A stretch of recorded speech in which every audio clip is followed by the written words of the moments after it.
news for the ultimate sports fan. Be sure to download the Try 99 TV app on any smart device and subscribe to In the Zone Sports Talk Television. The cost is $4.95. Thank you in advance for your support. Now sit back and prepare to get into another episode of the Just Us Sports Talk Show.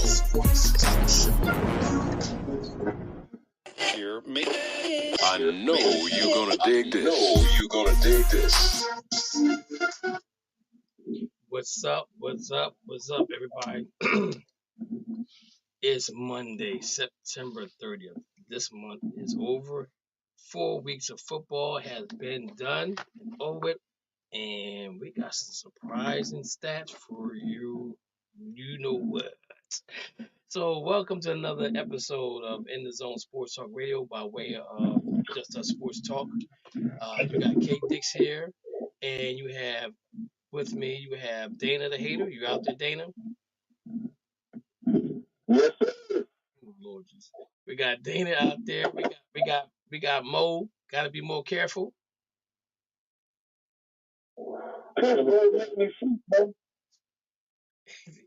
And we got my man Matthew from Ohio. You out there? Yep, I'm out here, Kev. What's up? What's up? And we got Lou from Secaucus. Hey now. New Jersey. You know what happens in Secaucus, Man, New Jersey. overrated, Lou. You know what happens in Secaucus. That's where they had an NBA draft, which they need to move that around a little bit. NBA need to do the same thing the NFL doing. Right. Move it around to different places. You know what I'm saying? Let other people get the joy of having that game. I mean that event in their city. Right. Right now though, in baseball news, we got two teams trying to fight to get back in. We got the Mets and the Braves. And the Mets won the first game 8-7. And the Braves are winning the second game 1-0, top of the fifth. So if they split, what happens? Arizona don't get in. Out. They are out, ladies and gentlemen. So they hoping that the Mets win so they can get in. You know, so we got we. What a game the first game was though. Yes. I mean it was. I mean you can't believe it. I mean first the Mets were down 3-0. Then in the sixth inning, the Mets scored 6 runs, and that could have been the honest way to win. But then in the 8th inning, the Braves took the lead back, like, okay, all hopes may go down the drain here. And then at the top of the 9th, the Mets scored the winning run and home ran to just base hit for a walk ride, and they won. So you went from almost virtually being out of the playoffs to now clinching a spot, and they even blank out Atlanta. Yeah. Maybe. And I know Curry ain't on just yet. Oh no, Curry's not gonna be on because he's at the Dolphin games. But Dana's he's a Braves fan. And Dana, how you feeling right now? But them Braves. Man, I'm nervous. You nervous? I look at it like this, man. Don't go to the playoffs just to make fans anything, man. We don't want to do that. If the Diamondbacks don't get a mess of good games, let the Diamondbacks. Okay, I mean that's cool. I mean I feel you on that right there. I mean you look at the injuries that the Braves has gotten during the season, and they're still hanging in there. You pretty much look at everybody's wounded ducks. You know what I'm saying? Certain teams, little teams have gotten healthy. And I'm being honest with you, man. I didn't see the Dodgers having the best record right now. That kind of blew me away. Even though they had Colorado at the end of the season, Colorado had been playing them really hard all year long. So right now in the American League, you got the Yankees, number 1 seed. You got the Guardians, number 2 seed. You got the Astros, number 3 seed. Orioles, Royals, and Tigers have made the wild card. Out of all those teams, at the beginning of the year, we could have said the Yankees, the Guardians, and the Astros, or we could have said the Orioles or the Yankees. But the Royals, Kansas City Royals, 86 and 76. 10 games above 500. Yeah. Detroit Tigers, 86 and 76. 10 games above 500. Yeah. In the wild card, the Orioles kind of let go a little bit at the end of the season. But I'm gonna say this though, looking at what we have, Mariners 85 and 77. They try to come on at the end of the season. They gotta get in the playoffs next year. They fired their manager, so they got a new manager. I believe in the Seattle Mariners, and I'm gonna say that if I wasn't a Dodger fan, I think I'd be Seattle. I would be a Seattle fan. Just something about them guys that attracts me to them more than anything else. Then you had the Rays, who are 80 and 82. You had the Rangers 78 and 48. You got the Blue Jays 74 and 88. You got the Athletics 69 and 93. Angels 63 and 99. White Sox 41 and 121 losses. I don't know if that's a record or not, but 121 losses is a lot. You know what I'm saying? It's a record. It's a record. It's a record, okay. And so I'm gonna tell you the team. A record. I'm gonna tell you the team. But the most pathetic team of all time.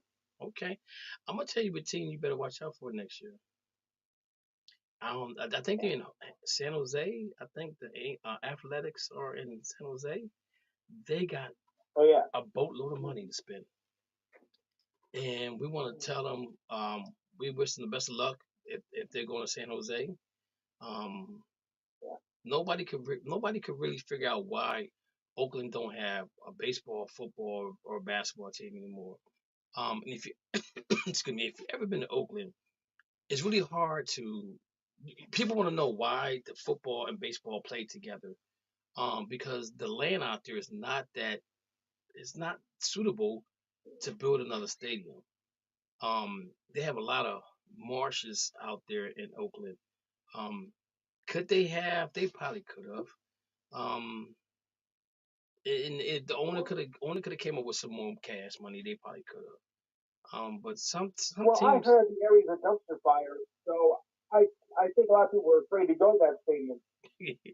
Well, yeah, I mean the stadium, but the thing about it is they could have still played in the football stadium while they redid the baseball stadium. Yeah. You know what I'm saying? So again, I wish them the best of luck wherever they go. In the National League playoff bracket, we have the Dodgers, who 98 and 64, 2 games away from winning 100, which they predicted. At the beginning of the year, they predicted nobody would win 100 games. Then you got the Philadelphia Phillies, who are 95 and 67. You got the Milwaukee Brewers, who are 93 and 69. You got the Padres, 93 and 69. You got the Mets, 87 and 72. You got the Diamondbacks, 87 and 73.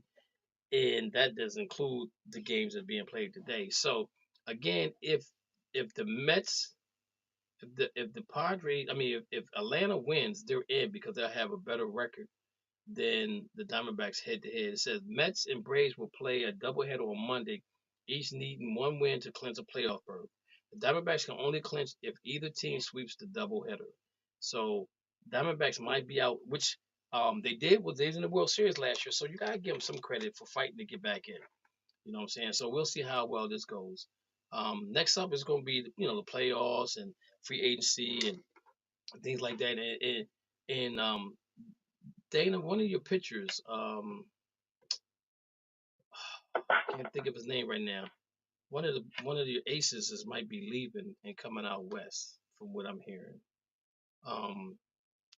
Mo, your boys, the Dodgers. Yep, your boy Soto might be going to New York. The other part of New York. Everybody going to the Dodgers. Well, Soto's not That's coming. all he don't talk about. Everybody goes to the Dodgers because they can't win. Soto is going to the New York Mets. He's just hopping on I-95 for like a 5-minute drive. They said they're ready to open the pocketbook up. Cha-ching, cha-ching, cha-ching. They're gonna give him some money to bring that bat over to New York, to the Mets. And if that happens, they're gonna be a formidable team. They definitely will be a team to be reckoned with next year. His best career year this year. Say that again. Hitting in front of Aaron Judge. He had his best career year this year hitting in front of Aaron Judge. Well, that's what happens when Yeah.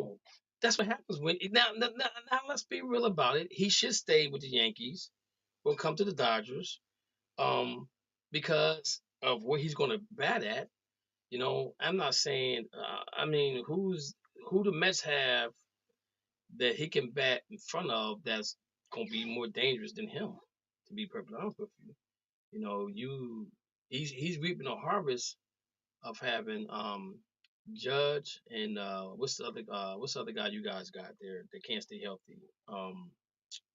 That Cano Staten. Yeah, Staten can't stay healthy. So I mean, he has to look at that perspective as well. You know what I'm saying? And then figure out where he wants to go from there. Because me personally speaking, if I'm him, I'm taking what the Yankees gonna give me, even though they did not come up with a deal yet for him.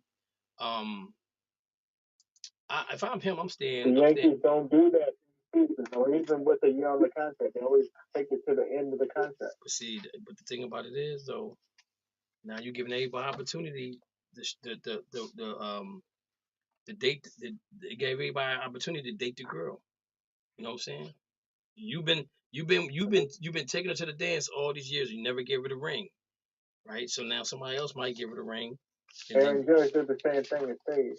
Well, Aaron Judge was born. He was drafted by them guys, so he feel obligated to go there. So it's not like he's going anywhere no time soon. So, but I want him to. I prefer him to stay there. Now he come to the National League. Stay right in the American League, buddy. We see you twice a year, maybe. I'm fine with that. And unless we see you in the World Series, that's where if he goes there, then hey, I'm not gonna be mad at him. But if we go to the Mets, then that's a whole different story. Unless he's coming to the Dodger Blue, and I don't know, cause you got what's the name? T.O. Oscar what the his name? T. Oscar or whatever. I think that's something. He's been hitting the cover off the ball too. So he's already there. Keep him there. I mean, he's looking to make at least $100 million. And the Dodgers got the money to give him. Hopefully he'll stay with the Dodgers and run this thing back because they got a nice little thing going on. So that's pretty much. Oh well, let me go ahead and finish out what I was going to say about the National League. So they got the Padres, the Mets, Diamondbacks or the Braves, and Cubs 83 and 79. They look good. Cardinals came on at the end of the season 83 and 79. Giants 80 and 82. They so for some reason nobody wants to go to the Giants. They offered the most money to two of the three free agents last year, and they both turned them down. I don't know what's up with that. Nobody wants to live in San Francisco. I don't know. Reds 77 and 85. The Pirates 76 and 85. Nationals 71 and 91. Marlins 62 and 100. Rockies 61 and 101. I think the Reds gonna make a move next year. I think they got a couple guys on that team that can turn that thing around.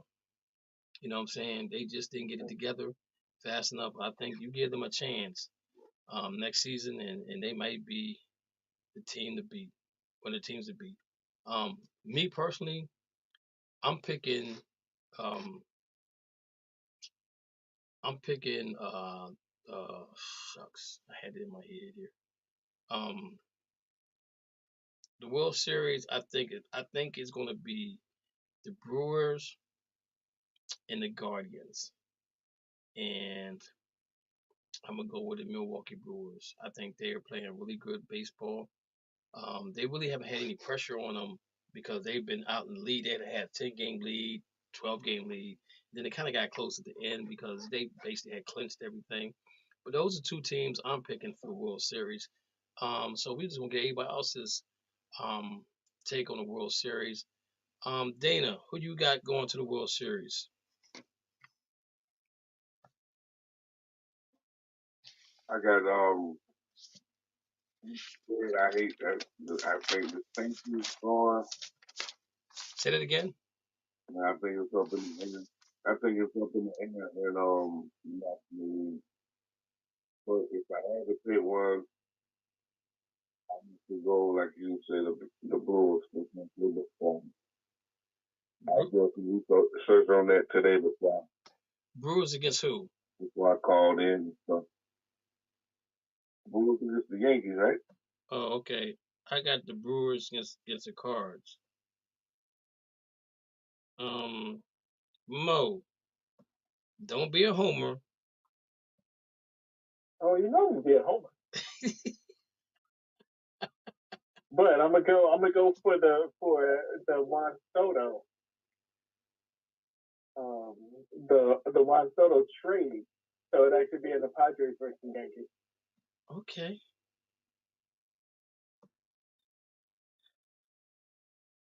Okay.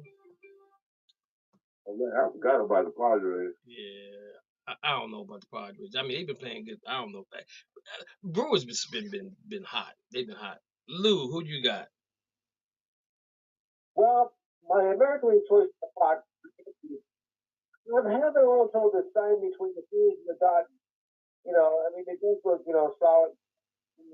Very tough choice, but if I were betting on this, I think maybe I would go for the Dodgers.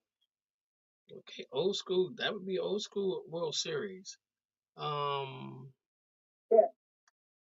Rich, who you got? Well, the Orioles are getting healthy right now. Ooh. So I'm going to go Baltimore, San Diego. Ooh. Padres. That's your vote. All right. Sandman, who you got? I'm going to go with the Kansas City Royals and the Milwaukee Brewers. Oh, Royals versus the Brewers. Okay. So we're looking at we just say it's really nice to see Detroit in the playoffs. Yeah, it is. And you know what? So the Orioles is a wild card team, and the Padres are a wild card team.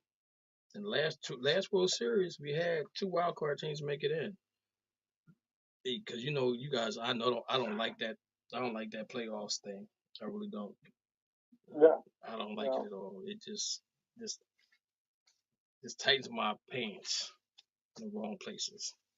All right, guys. So let's go ahead and let's do this football pick'ems, man. We had a good weekend this weekend. So right now, I just added everybody's up. So right now, Rich is 27-34. Right. I think something might be off here. Sandman is 30-31, and Dana is 34-27. Dana is doing pretty good here. I mean, even this week past, not including the 2 Monday night games, Rich was 7-7, Sandman was 6-8, and Dana was 7-7. So, we'll see how that turns out at the end of the night with these 2 games. I don't like 2 games on TV because I need my sleep, man, and they be messing up my sleep. That Detroit game is the one I really want to watch. That's the one I want to watch. That's gonna be a good game. Yes, for sure. All right, guys, let's go over these pick'ems. So, we got Tampa Bay, who is 3-1 against the Atlanta Hawks, who are 2-2. I think they are. Let me go back to the standings. Not the Braves, not the Hawks. The Atlanta Falcons. You mean the Falcons? Atlanta Falcons are 2-2. Tampa Bay is 3-1. Rich, who you got? I think that the Falcons' home luck is going to run out this week. I'm gonna take the Bucs. Dana, who you got? I got the Baker Makers. Okay. Sandman, who you got? I'm taking the veteran. Give me the Falcons.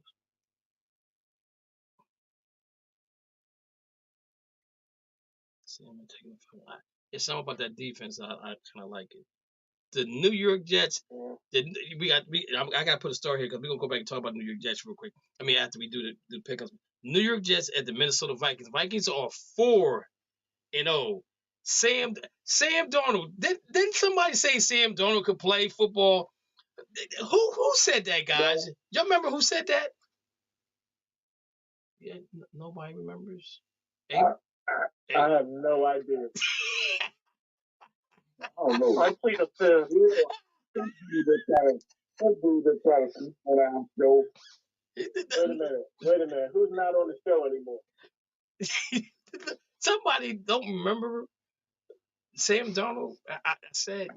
I was saying Sam Darnold was good, and he's a good. He could take. Hey, Heads up, this game's in London. My friend, it's only 4 games. Do what, Dana? I said, not so fast, my friend. It's only 4 games. I know it's only 4 games, but man, they beat some teams. Beating San Francisco, that says something to me right there, because San Francisco got a good defense. It wasn't the defense. The man curse beating. It wasn't the defense that it wasn't. It was the offense that couldn't really do anything. The defense, because they got good defense. You know what I'm saying? They lost all the players on offense. So, but come on now. So, Dana, who you got? The Jets or Minnesota? Minnesota. Rich, who you got? I'm taking the Vikings at home. Okay. Sandman, who you got? Well, since the game is in London, give me the cup of tea, and I'm taking Mr. Rogers' neighborhood. Ooh. Okay. Carolina at Chicago. Chicago looked pretty decent yesterday, even though they hit Matthews in the head when he threw the interception. They get a flag called. The referee standing right there looking at him. I don't mind losing. I don't mind my team losing, but man, you got to cheat to beat us. So, Sandman, who you got? I'm thinking Chicago. Dana? I got Carolina. Ooh. They gave the Bengals all they can take yesterday. Okay, Rich, who you got? I'm with Dana. I'm picking the Panthers as well. Okay. Let's revisit that game again. Baltimore manhandled Buffalo last night. Cincinnati, where somebody just said Carolina gave everything they could, and Carolina scored some points against them. So we got Baltimore and Cincinnati. Dana, who you have? I have Baltimore. Derrick Henry. Matthew, who you got? I'm taking Baltimore just because the Bengals are going to go down the drain. Rich, who you got? I'm taking the Bengals by a field goal. Ooh. Bengals +3. Miami Dolphins at New England. Dana, who's quarterbacking this team now? Tyler Snoop. Okay. Tyler Snoop Huntley. Okay, so Dana, are you going? Who you picking? I'm taking my Dolphins because this goes not moving around. We finally got it, but he's a little old. Okay. Now we have a scrambling quarterback with all that young talent back there. So we got these tonight. It starts tonight. Okay. Rich, who you got? I'm taking the Dolphins. The Patriots are just not really a good team. They got some issues, and I don't think they can beat the Dolphins with Skylar Thompson. Okay. Sandman, who you have? So since Miami is -1, I'm going to take New England by a field goal. Ooh. You said Miami. You said New England by. What'd you say? New England by a field goal. Ooh, okay. Tatum. Cleveland Browns at the Washington Commanders, and I'm gonna talk about these guys. I'm gonna talk about these guys in a minute, man. They got 23 players that can't play together. That's all I got to say. Dana, who you got? I got, man, that Jalen dude. Yeah, he's kind of special. Rich, who you have? Commanders and a blowout. Ooh. Matthew. Well, the massage tables haven't been helping Cleveland. I'm taking Washington by 10. Washington by 10. By 10 or high 10.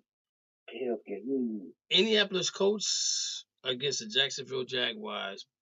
Flacco just came in and he dismantled somebody's team called the Pittsburgh Steelers. Their defense, I don't even think they sacked him one time yesterday. Some people, it's hard to sack somebody when you're being held. Some people, look, here we go, being held. Some people said that Can I post it on Just Us? Some people said that he's a Steeler killer. So I don't know if they said he helped us win our Super Bowl. He made you look like the Cleveland Browns. Oh, there we go. He's supposed. Anderson's supposed. What's funny that the Browns didn't even offer him a contract. Well, no, they didn't offer him a contract because they wanted. They didn't want. If he'd have went there, if Flacco would have been still in Cleveland right now, Deshaun Watson. They've been calling for Deshaun Watson to be sitting down right now, and it ain't really his fault for real. But we'll touch on that. The Colts, they said Richardson should be back. It's not that bad of an issue, but they said he ran for like 54 yards on y'all, Mo, yesterday on one carry. No, he got crushed. I heard he got knocked out of the game. I thought he rushed for some yards for y'all. I guess y'all. He rushed for like 30 before he got crushed.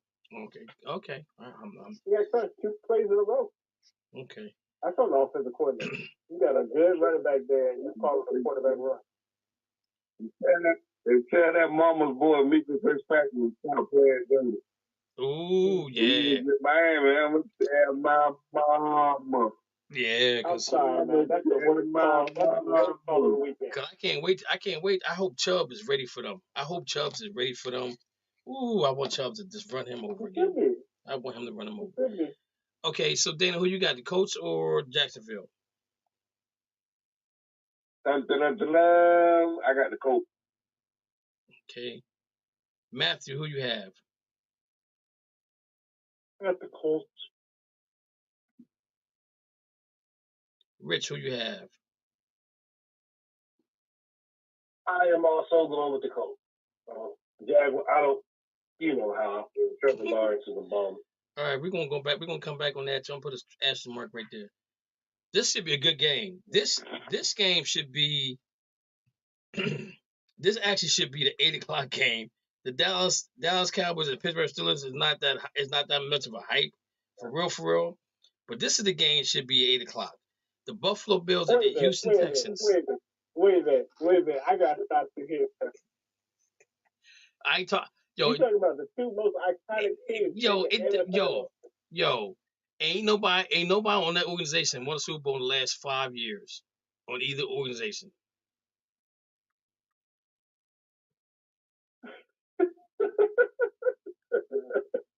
Hello?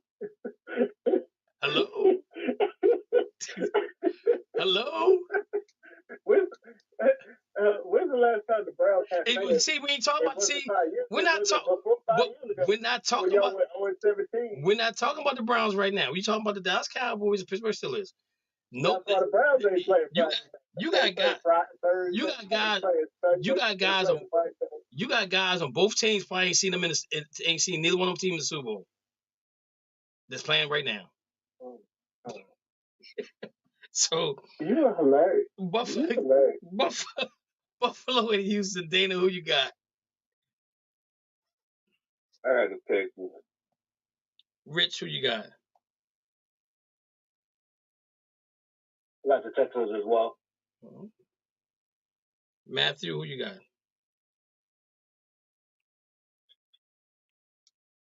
Made the Buffalo roam. Give me Buffalo by a field goal. Okay. The Las Vegas And you Raiders. know CBS gets to protect one game every week. That's the game they're going to protect. What game? That game, the Buffalo-Houston game. They get to protect one game.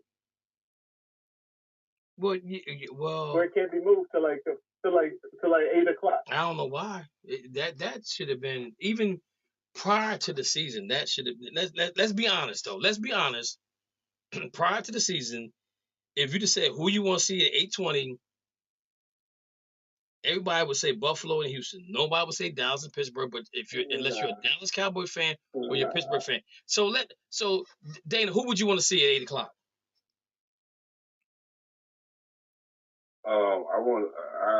I'm feeling. Huh? I want to see the Texans and Bills. Rich, I want to see the Cowboys get embarrassed. Rich, who would you want to see at 8 o'clock?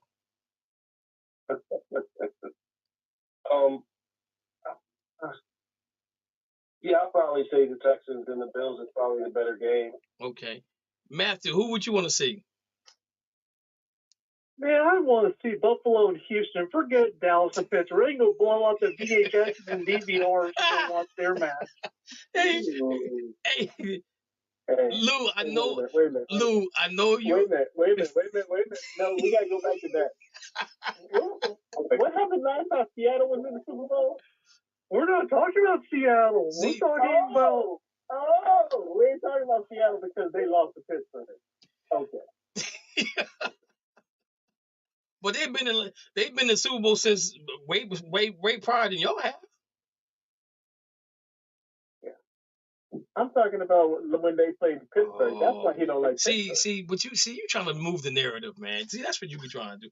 Lou, I know you're a Cowboy fan, but who would you rather have saw? Wait a minute. You ain't got no narrative with the Browns. So I do have a narrative because we beat y'all last time in the playoffs. Wouldn't matter. That means we advanced. Y'all didn't. How far did you advance? How many Super Bowls your Browns got? See, there you go playing. There you go moving the narrative again. There you go moving that narrative. I ain't moving the narrative. Y'all got two. Too bad they were in Baltimore. You moving the narrative again. Lou, I know you're a Cowboy fan. Your team got moved to Baltimore. That's what got moved. Lou, I know you're a Cowboy fan, but who would you rather saw at the beginning? If this was at the beginning of the year, who would you rather saw? Buffalo and Houston or Dallas and Pittsburgh? You know, I think I'd go Dallas and Pittsburgh. Because you're the Cowboy fan, and like Mo, he's a Pittsburgh Steelers fan, so that's who you would want to see. Hey, somebody think alike, right? Yeah, so, okay. Lost. You got to think about this. This is what's going to draw people to watch the game. I'm not disagreeing. Everybody either loves the Cowboys or hates the Cowboys. I'm not about Pittsburgh. I'm not disagreeing with that part of it, because I think, to be perfectly honest with you, I think there's more Steelers fans than there are Dallas Cowboy fans. And I think that Pittsburgh have a better following than any team in the NFL. To be perfectly honest with you, I'll just be honest. If you go, Pittsburgh goes away and they got to do silent count wherever they go on the road, and you got the same thing with Dallas. But a lot of people like Dallas because they're supposed to be America's team. You know what I'm saying? But for real, let's be real. I think Pittsburgh has probably the biggest followers, fans than any team in the NFL. And we turned down America's team first. You know what I'm saying? I just think that, and I because think we're Pittsburgh team. And to be honest with you, I think that maybe the Raiders might be right there with Dallas, if you really think about it. And it's weird if you really think about this, though. Think about this. If you really think about it, for the Raiders to have as many fans they have, and they're a West Coast team, right? And if you think about the East Coast, where football pretty much originated from, you got Pittsburgh, who has a great followers, and then it drops off from there. Like even with the Browns, they was out in Vegas, and the guy was like, "Yo," he said, "if I ain't know no better." He said, "If I ain't know no better, I thought the Cleveland was playing in Cleveland because they was like, let's go Browns, let's go." They was like, wow. But but again, I'm gonna say that like I said before, I think the Raiders have a great following.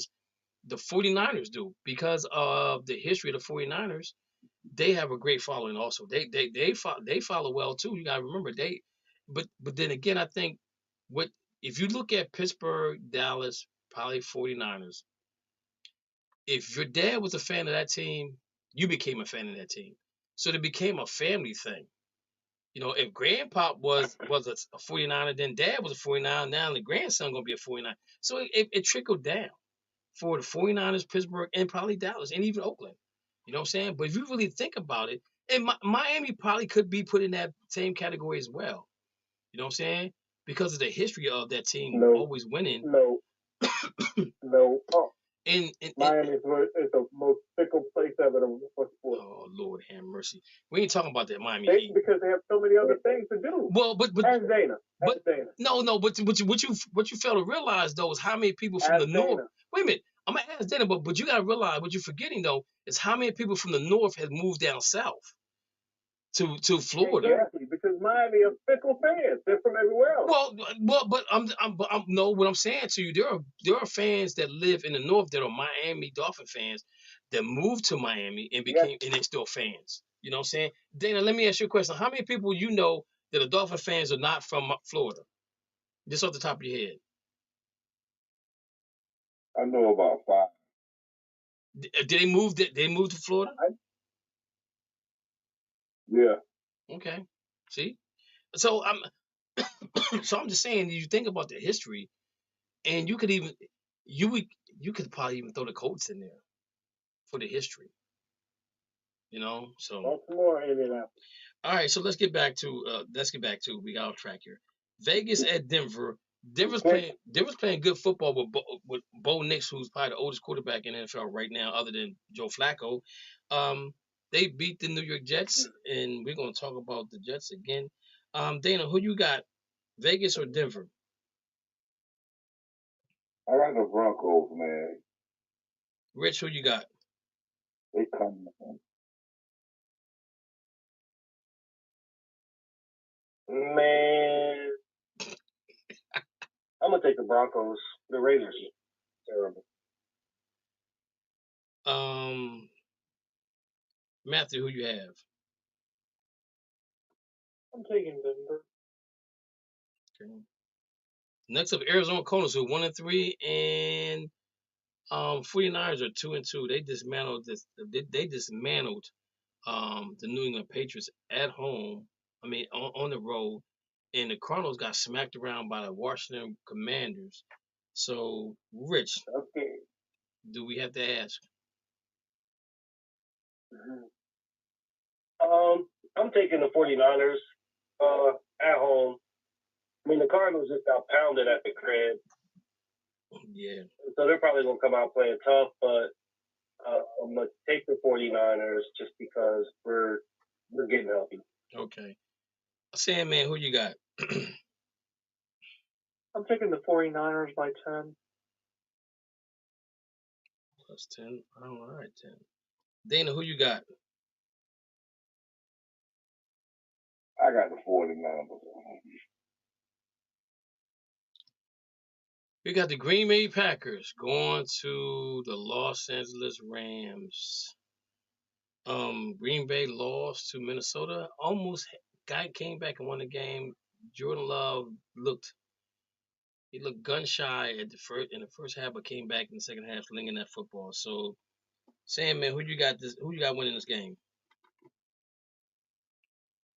I'm going to take Green Bay. I was going to go with the Rams, but the Rams, I don't know. There's just too much concern with them right now. Okay. Dana, who you got? I got the Rams. So I'm gonna go with the. Okay. Rich, who you got? I'm gonna take the Packers in that one. There's just the defense on the Rams is just not really. It's not great, and Stafford doesn't have his weapons. You talking about missing a player? Oh my God, they miss Aaron Donald so bad, man. Oh my Lord, they miss him. I mean, yeah, I think they lost. Like 3 offensive linemen. Yeah. Young is the other defensive lineman, the linebacker they got. He's pretty good. And then you got the other guy. I can't think of his name, Hoax or something like that. They're pretty good, but man, do they miss Aaron Donald? You see a big difference in that defense now without him being there. Now they don't have to double team nobody. Yeah, they struggling right now. Okay, you got the New York Giants at the Seattle Seahawks. Matthew, who you got? Man, I'm such a big fan of Tommy DeVito. I think he should start for that game, but no. I'm thinking the Seahawks by 14. DeVito ain't gonna play that game unless Jones get hurt. Dana, who you got? All right, Seahawks. Rich, who you got? Yeah, I'm gonna take the Seahawks at home. Okay. 8:00 game. Hopefully I'll be up to watch this, but I might just fall asleep and watch. I might watch a Western or something. I might watch the ugly, the good, the bad, the ugly. The Dallas Cowboys at the Pittsburgh Steelers. Dana, who you got? All right, the Steelers. I hope they can get some sacks this time. Matthew, who you have? Well, since you mentioned it, I don't know if I'm going to be watching this game. I might have it on VHR record and watch the 700 Club instead, if you know what I mean. I'm watching some Lifeline. Cowgirls over the Squealers. Okay. I might watch Lifetime. Rich, who you got? Well, with DeMarcus Lawrence being out 4 to 6 weeks, and then Micah, not practicing for the next 10 days, and then possibly being out for a couple of more weeks, there's no pass rush in Dallas. I'm going with the Steelers at home. Okay. Now, I'm going to chime in on this game because I don't like either team. Y'all know I cheer for the Browns and Rams every weekend. Anybody play Pittsburgh and Dallas. Whenever them two teams play together, you know who I picked to win? Take a guess, guys. Nobody. The referee. I want the game to end in a tie because I don't like either team. I don't like either team. So if it ends in a tie, I'm cool with it. All right. Next up, we got the New Orleans Saints at the Kansas City Chiefs. Kansas City's winning, but it's ugly, man. And they just lost Rice, and they said he could be out with an ACL tear. Yeah. So now they're talking.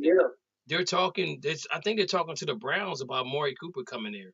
So, Dana, who you got? I had the Chiefs. Matthew. I'm taking the Saints. Rich, who you have? I saw Travis Kelce come alive this week, so I'm gonna go with the Chiefs this week. Okay. All right. That's our picks for the week. So let's go back and talk about the Jets in Minnesota. The Jets, as you guys heard, that Rob Saleh's probably going to get fired. I'm telling you right now. This dude, he says some of the dumbest stuff. He says some of the dumbest stuff I've ever heard in my life. I don't know if you guys heard the video. I don't know if you guys heard the interview about what he said was. He said he think the Catons, he think Aaron Rodgers should cut back on the Catons because it's confusing the offensive linemen. That's a weapon of Aaron Rodgers. That's how he gets false starts. That's how he gets some guys a false start and he gets a free play. How you gonna tell him that he got to change that up? What is wrong with this dude, man? I'm trying to figure this thing out. We already know they don't like each other. We already know that. Rob Saleh threw him underneath the bus over summertime, talking about he went to a retreat. We sitting in a cave again with bare feet and a Speedo on, and drinking duck water. So we know they don't get along anyway. But I'm like, yo, I don't know if you guys saw the game, but at the end when the field goal kicker for the Jets missed the field goal, Aaron Rodgers just put his hat on, took the towel, put over his face. I don't know if he went out shook anybody's hand or not, but that dude's frustrated right now. And it's not him for real. It's not him. But again, remember, guys, I said to y'all, how important is the first four games of a NFL season when you're playing 17 games? We're gonna look back at these 4 weeks, and somebody's gonna come out these 4 weeks, and even though they may be 1-3, they might be in a playoff hunt. I'm telling you right now, it could happen. That's the funny part about it. And so Carolina, It's not like go ahead. It's not like Aaron Rodgers burned up the stat sheet. I wasn't really impressed with his play. Well, regardless of the snap cadence or any of it, like it was all bad. And they was playing in the rain. I'm not firing my coach. They were playing in the rain. For a 40-year-old quarterback that's on his way out. But see, you know what though, Rich? I'm gonna say this. I think Salas was already on his way out last year. I'll be perfectly honest with you. I think he was on the way out last year, and they said we're gonna give you another try to see how well you. Because this is his 4th year in his contract, right? Because he's been there 3 years already, right? This is his 4th year, I think. Yeah. Okay. So they was talking about getting rid of him last year, and they didn't do it because they felt he could be the guy for Aaron Rodgers, and he wanted to keep that defense together. So, but it's just weird how this thing is panning out, and hopefully the Jets get it together. I don't think they're gonna get it together against Minnesota. I told people this last year that Sam Darnold, it ain't Sam Darnold, it's the team he played for. He played for the Carolina Panthers.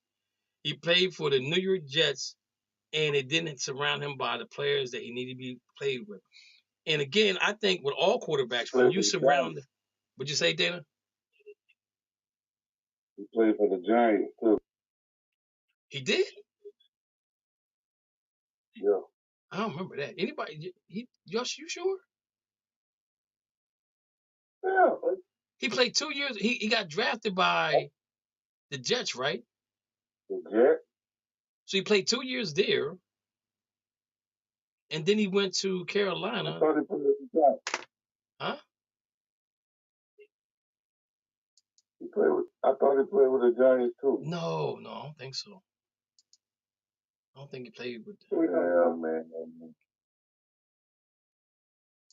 No, I don't think Sam Darnold played with the Jets. With the Giants. I thought he played for Carolina. Yeah. And San Francisco. And I think he played for somebody before Carolina though. He played the Jets. He played the Jets, Carolina, and then he went to San Francisco. Yeah. Those are teams he played for. I thought he played with the Giants. No, I don't think he never played for the Giants. Because he's on his fifth. He got mixed up with Gino. Because he's on his way to. This is his 5th year, I think. If I'm not mistaken. Yeah, this is 6. Okay. This is 6. So. It's just the Jets, Panthers, 49ers, and the Vikings. So the thing about it is, though, if you just surround them by good players, a good offense, any quarterback gonna look good. Look at Baker Mayfield. Look how they ran. Baker played for the Browns, Carolina, and somewhere else. Where else did he go? And now he's at home. He's playing really. Okay. He's playing really good there. Playing really good. The Washington Commanders. My man is definitely. He's the lead rookie of the year, and Jaden Daniels.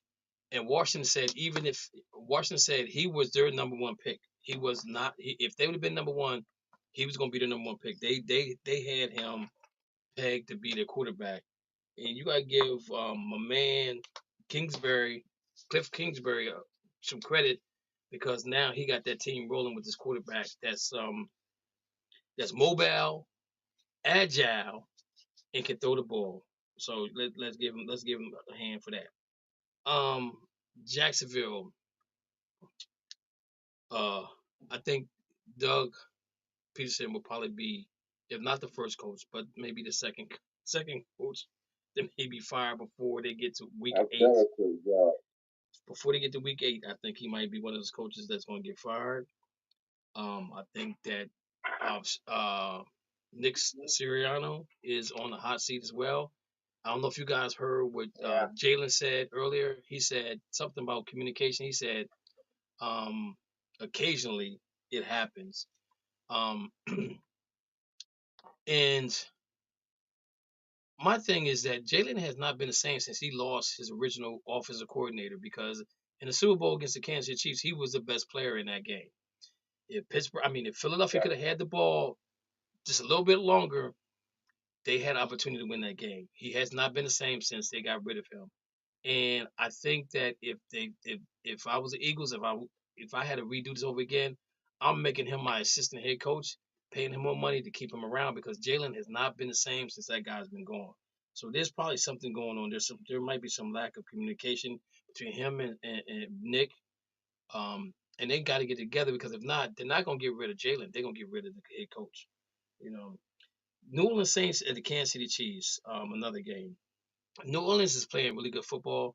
I think that they have a chance to beat Kansas City. Kansas City, if New Orleans can score points on Kansas City, Kansas City just don't look right. And even without Rice now, that's going to be a big factor with them. Is Kelsey going to be more of a factor in the game against New Orleans? They know that, so they're going to probably prepare for that. But I think that's going to be another game that could be upset. New Orleans upsetting those guys. I feel like Kelsey's going to be like a lineman in that game. A lineman? Just because of how much depth that the defense has for the Saints. Say that again. I feel like Travis is going to be more of a lineman blocker in that game. They will be catching the ball because of how big of a defense is for the Saints. Okay. Because there are a lot of big names on that team when it comes to their defense. Yeah, and the coach is doing a really good job too. I mean, you gotta give them guys credit. They're playing really good football right now. Even though it's 1/4 of the season is over with, but So real quick, guys, give me Lou, give me your most surprising team and your most disappointing team in any division. It doesn't really matter. I'll start with the most disappointing team. I gotta say the 49ers. I mean, going through injuries, and I don't think they're recovering from last year's Super Bowl. So this is a little bit of a surprise. I think they were expected to do much better. I think everybody's going to do much better. Right now, they are a major disappointment. And I think they're a bit surprised. Well, you might find it surprising, but the Jets. I mean, nobody's expecting to be, 2-2 right now. They were still thinking, they're going to be last in the division, probably last the whole conference. They're 2-2 now, but it's a respectable 2-2. Okay. But Aaron Rodgers back. Okay, yeah, bad game yesterday, but still, nobody's going to be, like in contention right now. A lot of people are thinking, 0-4, maybe 1-3, but I think they have surprised a lot of people. Okay. Matthew, most disappointing team, most surprising team to you? Most surprising team to me is going to be the Washington Commanders. Because have told me at the beginning of the year that they were going to be first place in their division right now. Worst team, disappointing team to me right now is the Cincinnati Bengals. Okay. This was how their defense is. Okay. I think they missed Joe Mixon too as well. Dana, most surprised, most disappointed? Well, most surprising team will have to go the Minnesota Vikings. I just want to give my ex-coach Brian Flores a nice shout out with that defense. Yeah, with that defense for the Dolphins, Mr. Corday. Where was it? Where was it, man? And yeah, I got Donald Ballin. Stop it, man. And the most surprising team, the most disappointing team would be Cincinnati Bengals. All that firepower and only sweating. Again, I think they missing Mixon right now. I think that's a big factor. Rich, most surprising, most disappointing. Most surprising is definitely Minnesota. I don't think they were on anybody's radar at any point during the preseason. The most disappointing, I mean, I'm gonna be honest. I'm gonna say Miami. To me, like, I know they got injuries, but like they are loaded with talent on the offense. Okay. And I feel like, I mean, Skylar Thompson is a huge downgrade from Tua. I'm hoping that the young man could come out here, Huntley could come out here and do something. But like they're to me my biggest disappointment. Okay. Mo, biggest surprise, most disappointed. Biggest surprise definitely in Minnesota Vikings and the Commanders being in a close second with that. Mm-hmm. Most shocking is definitely Jacksonville, man. They're supposed to be right up there with the Texans, and they ain't even won a game. They just paid all their money to Trevor Lawrence. They don't even know who their running back is. I just think they lost their identity. Okay. To me, the most surprising team to me is the Washington Commanders. But then if you think about last year, their defense was starting to click at the end of the season. Yeah. So I'm gonna go with Washington being 3-1 in a division where there's a good possibility that you could have maybe 3 teams make the playoffs in that division. Because I see one coming out the West. I see maybe two out of the NFC South, maybe 2 in the NFC North, but the NFC West could possibly have 3 teams if Dallas can turn it around. So my surprising team is the Washington Commanders, especially because you have a rookie quarterback that's playing, and he's playing at a high level. Excuse me. The most disappointing team to me it has to be the Jacksonville Jaguars. Like Mo said, they got all the talent in the world and they just can't get it together. I don't know what's going on with them. I mean, I know it's only week 4, and again, I'm gonna go back to how important is the first 4 weeks of the season in the NFL when you're playing 17 games. And you just think about this: when they go to 18 games. And let's think about this: when they go to 20 games, how important are the first 4 weeks of the NFL season? The only problem you're going to have is you're going to have starters that get hurt, and you're not going to be able to fill that spot. But that 20 weeks or 17 weeks is a long time. And if they don't have a serious injury like ACL or anything like that, or a rip or anything that you're going to get those guys back somewhere in the middle or the late part of the season where you can try to make a run. Again, that's why I think that the first 4 weeks of the NFL season is more like a preseason game, is where the defense always plays. Most defensive starters play. It's the offensive players that don't get a lot of playing time. So when they get in that rhythm to throwing the ball to certain players, then that comes around week week 5, week 6, week 7, and then you may see some things turn around. So that's my opinion about, even though with Jacksonville, Trevor Lawrence played a lot in the preseason. Again, I think Doug Peterson might be the first to get fired. If the Cleveland Browns go 1-6, just 1-6, Stefanski was the coach of the year last year. He will be fired, and that's consultant that was with the Titans will be the head coach if Belichick ain't really thinking about going back to Cleveland, because his name's been rumored a couple other places like Jacksonville. His name's been mentioned there at Jacksonville as well. So those are my teams that I felt most disappointing and most surprising. Did I miss anybody on that one, or did I get everybody? Got everybody? All right, guys. So next up we have college football. Did you guys watch the Alabama game? Oh my goodness. Was that a treat? Yeah. Was that a treat or what, man? Oh my goodness. I thought Alabama was gonna blow them out, man, and then Georgia came back. and then they let my man get behind the pass. He caught it and did the tippity toe through the tulips and scored a touchdown. I was like, wow. That was an excellent game. I'm sorry. I'm like, I really didn't want to see nobody lose the game.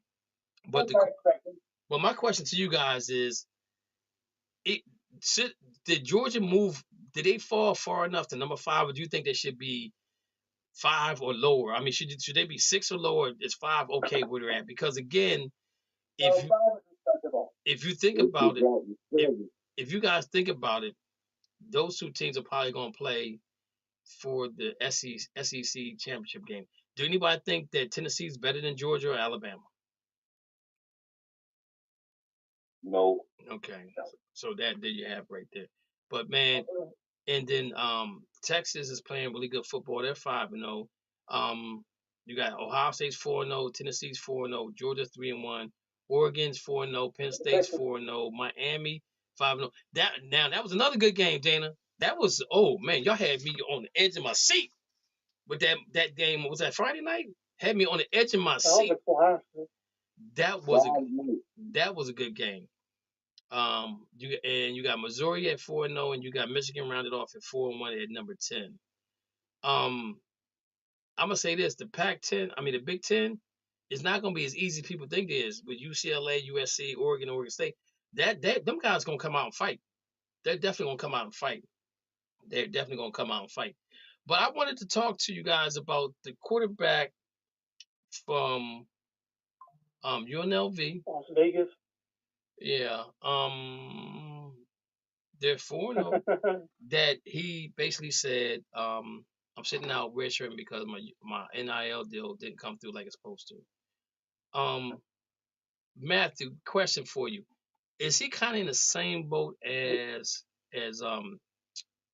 Marvin Harrison Jr. was when it comes to NIL deal, or was that something completely different? Because I just read a little completely different. Okay, I read a little bit of him, and we got a lot of new information I got over the weekend too on that Vegas QB. So give it to us, man. So when this report came out Saturday morning on how his NIL deal went, he didn't get it from his head coach. He got from his assistant coach.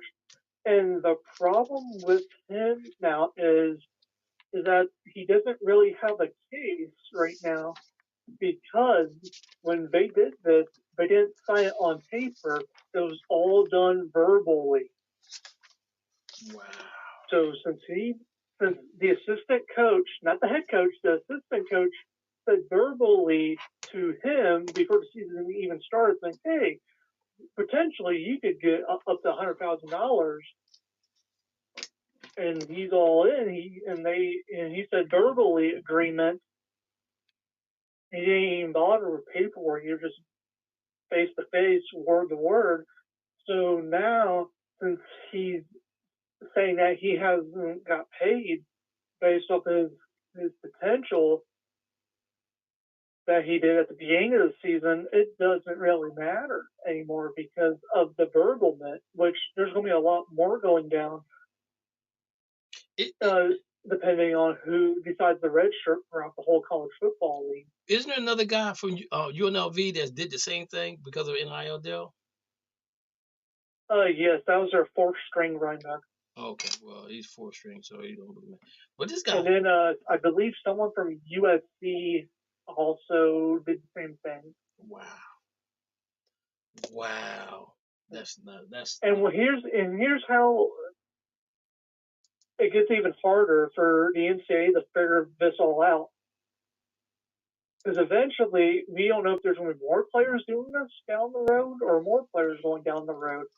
In order for them to solve this problem, they have to go back to the district court that made the decision to approve the NIL, and that court has to create a rule that states that it has to be on paper contract, kind of like an NFL contract, but for college, to where this player agrees that he's able to go to his classes, and if he's able to get like this certain GPA on top of his football stats, he can be able to get this much amount of money. but until a district court gets involved with the NCAA, there's really nothing the NCAA can do because of the district court ruling. So let me ask you a question about the NIL situation. So let's say I'm playing football. I got an NIL deal, and my grades start to slipping. Does that affect my money? It does and it doesn't. It just depends on what's on that paper. Okay. Like, let's say you do play football. Me and you, we sign on a contract, and it does have that grading. Then it would affect you. Now, if we weren't talking about grades with NIL, then like on that piece of paper, then it wouldn't affect you, but it could affect your value to that next season. Okay. Now, if it was verbal, then it could go either way.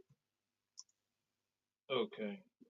Because I'm just thinking, sometimes you think that, you know, these guys get all this money and they kind of don't care about the grades, and they should care about the grades, because at the end of the day, you don't want to be uneducated. You're there for the degree. Yeah, you don't want to be The uneducated. degree comes in before the field. Yeah, you don't want to be uneducated and can't count your money or pay taxes on the money that you're getting and things of that nature. Now, you don't want to be in a situation that Shador Sanders is still currently in with his bankruptcy. Yeah, how could you? So explain that to me, because I was going to bring him up when you was right after you was talking about something. So how can he be bankrupt from an NIL deal? The way they structured this deal was that he was only supposed to spend like a certain amount within the quarter that he was in for school, and it was supposed to be split in between like food, like needs and wants. But at the end of the day, he overused his power, he overused his character and overdid it, where he broke the knowledge within his NIL contract with spending to where they are currently still investigating on him, because until he pays off that bankruptcy, he's got to be on the high watch within the NIL organization, and even after he graduates, because he has to pay that back in a certain way and form. Wow. Not only that, but with the boosters at Colorado, because some of that money came from those boosters. And his dad can't get involved. So he's kind of broke right now. Because if the dad gets involved, then Colorado gets a potential NCAA sanction. Yeah. So he's kind of broke in a sense. I mean, if he lives with his dad, at least he get to eat for free. He got a bed. He got a roof over his head. But everything else. And that's why you see him in more ads now. Wow. Because he's trying to make money, but at the same time, it's probably going to be a while until he gets back on track. So speaking of Shador, we saw Colorado do their thing again this weekend. So let's look at this thing. What if the season would end right now? Jacksonville, Tennessee, the Rams, the Cardinals, the Panthers, the Giants, the Browns, Cincinnati, New England, the Dolphins will all have a chance at getting him as a quarterback. But out of them teams, we know Miami's not going to trade for a quarterback. New England has a quarterback. Cincinnati has a quarterback. The Browns, there could be some question marks there with my man. Tennessee, they're not sold on Levis. Jacksonville just gave my man a whole boatload of money, so he's not going there. The Raiders still name pops up as a potential. The Giants, that's a good possibility. Okay. And then you look, Carolina definitely could be a possibility as well. The Rams, they could be trying to probably move on from Matt Stafford. We know Arizona's not going anywhere. So if you're Shador and you're the New York and the New York Giants draft him, are you guys going there? Or y'all gonna do a Eli and say, yo, don't draft me because I'm not coming here? Would you do Eli? Rich, would you do Eli? Right. Absolutely not. Why not? If I'm Shador, I'm down to play with Malik Neighbors. I'm down to play with Darius Slayton. I mean, these are younger crew. I mean, Slayton's a little getting up there, but you got what's his name? Wandale Robinson, who can fly. You have another piece to that receiving core and a solid running back. And I mean, you're right back at it. You can start working on that defense, and you got a nice young quarterback that can help you along in the next few years. Okay, you sold me on that one. Mo, you doing Eli? Definitely not. I mean, you wanna get your money. You want to show that you're coachable. You want to show that you'll go anywhere. So you go to wherever you're drafted. So let me ask you guys a question. What's the difference in what John Elway did and Eli Manning did? Is there a difference? For John Elway, Yeah. well, Elway tried to use baseball. He said he'll play baseball. Right. What about Eli? Eli just didn't want to be on the West Coast. Okay. Yeah. Anybody on the panel right now would do Eli? If you're Shador and you in the Giants draft you, I would. why? Pressure within your own family. You gotta think, if the Rams go down the drain, or somehow if they want to get that trade in, or make a phone call to New York, I am 100% sure, and I won't be surprised if this happens, if the Giants do draft him, if they trade him to the Rams, and let's say before the season starts for the Rams, they fire the head coach, and then you get Dion for a decent amount. Oh, that's not happening. Just so he can. That's not going to happen. That's not. They're not going to get rid of Sean. You don't think it's going to happen? No, Sean McVay. Unless Sean McVay steps down, but they're not going to get rid of him. That dude's mind is incredible. You got because I feel like wherever his son goes, but see, and he's going to want them to join in. But see, that's why they was hoping that Dallas would not have signed Dak Prescott to the contract they signed him with, because Dallas was one of the teams. Mo, who was? It was like 3 teams, right? That they wanted him to go to. Was you remember the other teams, Mo? I know Dallas was one of them. The Raiders. Okay. Dallas. I think it was the Jets. The Jets, okay.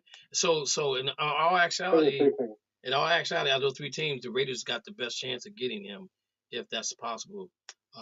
Because I mean, he's right there in the Heisman Trophy runners as well. And they were talking about how many losses could a Heisman Trophy winner get before they fall out the running. They said at least 3 losses for them to fall out the running. But yeah, this is gonna be really interesting to see how this thing pans out. Because if the Giants were to like tank, then they might get rid of the coach as well and come in with somebody new. That might be opportunity for Deion Sanders to go to the Giants, maybe. But he said he never wants to coach in the NFL because how much they pacify the players. So I don't know if he could. I don't know if he would be a good fit in the NFL. I really don't know. All right, guys. Next up, sad moment. Hey, real quick. Go ahead. You forgot 2 undefeated teams. Minnesota and Seahawks. Army and Navy. Oh, yo, they was talking about that the other day. They was talking about Army on Sportsman. Like they said, the offensive coordinator or the head coach. Oh yeah, I heard. That dude is awesome, man. They said he probably won't be there long. Somebody gonna pick him up. He said they're in the Army. The thing's Army. They smashing people right now. They're smashing them. That's incredible. And so that might be a story coming up soon. Last time both teams were undefeated. Yeah. was in 1945. Okay, now let's see if, who do Notre Dame play? Navy, Army, Air Force, Marines, or Peace Corps? What? Let me find the. They played one of them teams. Yeah. Real quick, guys. I don't know if you know this, but Mutombo Yes, I heard. passed away today of brain Brain cancer. which is tough, man. 58 years old. Sad day, man. Sad day. He was one of the reasons why I stuck around on Georgetown, because you had Patrick Ewing, you had Lonzo Moore, you had Mutombo come through there, and just a great dude, man. Overall, he was just a down to earth guy, man, and the things that he did for the community over in Africa was incredible. I just hope someone keeps. I hope he passed the torch to somebody else to help them over there. And if you think about it, he's one of the reasons why basketball is so big in Africa right now. They have I think they're getting ready to get their own pro league, and things of that nature over there. But man, the stuff that this guy did, it's incredible, man. And he's going to be missed at 58 years old, young guy. I mean, he's younger than me, and to have brain cancer, that's tough, man. Nobody knows how it came about, or if it was for living over in Africa. Living over in Africa, you never know what's going on, what's in the water, what's you eating, what you're drinking, to that nature. But anyway, man, make sure you guys say a prayer for him and his family, because he was the no with the finger, and I don't care what nobody say. When you can't taunting is part of sports, man. Taunting sports. As long as you don't cuss at me or talk about my family, I'm good.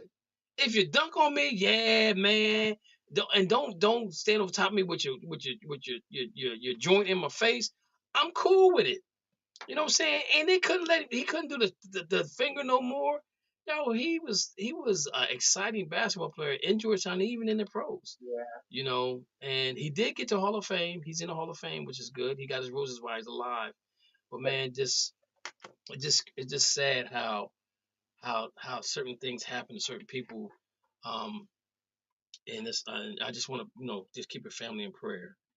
Next up is Brett Favre, who's supposed to have Parkinson's right now, and it's funny how it's not funny how he has it, but all of a sudden he has Parkinson's, but now he has to go testify on the congressional hearing on the welfare reform that he took the money. It just was kind of weird how it all just came out about, and now he's saying I got issues going on. And trust me, believe me, I'm not playing on his issues at all. But hopefully he's not playing on his issues not to pay that money back, because he got the money. Just pay the money back, man, and be done with it. Just go ahead. Just because now he's gonna tell on everybody that he knows in order for him maybe not to go to jail. The governor came out and said, "I told you couldn't spend the money," and he tried to spend the money anyway. The governor's left hand, the governor's assistant to the governor told him, "Yo, don't take the money, don't spend the money. This was going to happen. This was going to happen."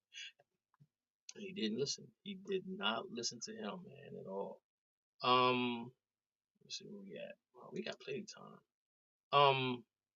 So we did football.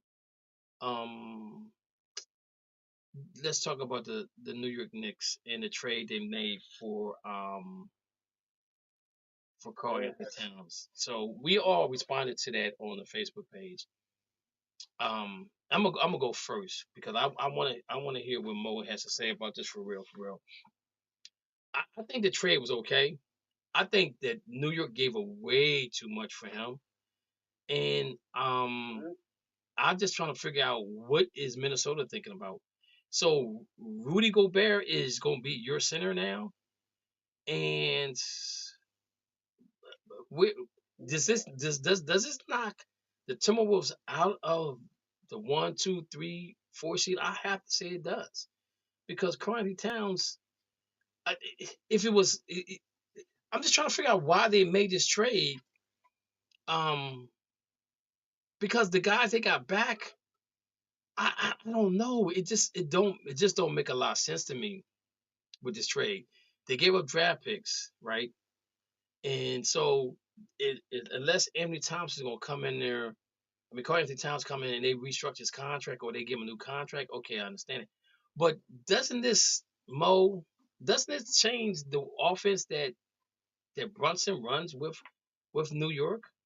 I mean, we know they needed to get somebody in the middle because they got rid of Hartstein, and they said Robinson probably won't be back until All-Star break.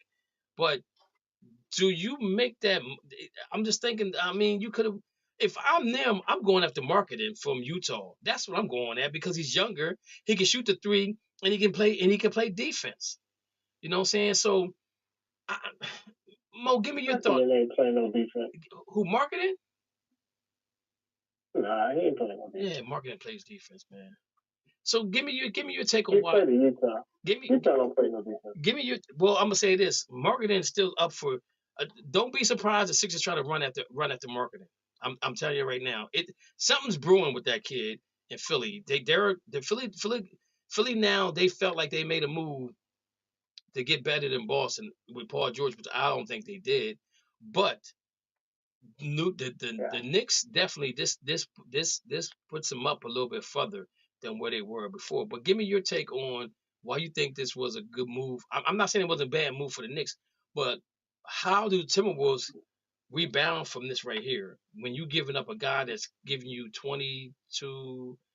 between 22 and 26 points a game? He probably was could almost average triple double if he wanted to, and he's shooting threes. How do you see the Timberwolves coming back from this? I think Minnesota actually got better because they had two centers already playing, which made no sense, and they had their best center was probably on the bench with Nas Reed, who could actually play the four. Okay. Okay. Okay. I think they open up more. Yeah, they open up more space for Nas Reed. They also bring in a four who could probably play the five when you can't play Gobert at the end of the game to switch. Okay. And Julius Randle, and also you get rid of Towns' super fouls. Now I'm gonna say a lot of super fouls that had it on the bench. So now I'm gonna say this about Randle. Now they said the deal's not done yet. It's something else has to go on with the deal. But Randle is I want to know if he's 100% healthy to play right now. Do you think so? Let me ask you a question. Does that change where Minnesota falls in the slot as far as 1, 2, 3, 4, 5? They need a DiVincenzo. They need another defender to go against Kyrie and Luka, which they didn't have. They had only one guy. And Ant was trying, but Ant shouldn't have to play one of the best players. Okay. He should be able to be off ball and then also and just be able to just focus on offense. That also frees him up to take more of the offensive load as well and go back to actually rebound and play defense. Okay, Rich, you got any comment on that? I like the trade for Minnesota. Yeah, I agree with Mo. I think that Minnesota got better. I think New York's going to slow down a little bit because of that, but I think they also got better. Because Mitch Robinson, obviously, to me, wasn't a suitable center for what they had going on, because he's not really a scorer. He's a rebounder, but now they get some scoring back that they lost with Randle, but Randle wasn't going to fit their system anyway. And I think everybody won on that. Deal. I'm looking at something real quick here. Hey, Kev. Yes, sir.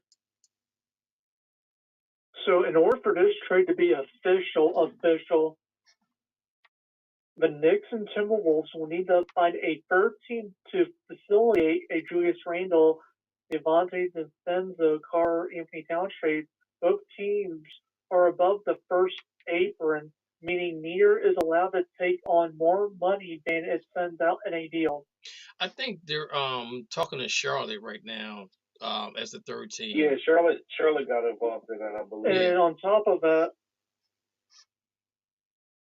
both teams have released, like, not their top players or anything like that, but like players that don't really play that often last season, like your bench players. Not a lot, but like one or two minor names, just so it kind of eases off on that, whatever they owe.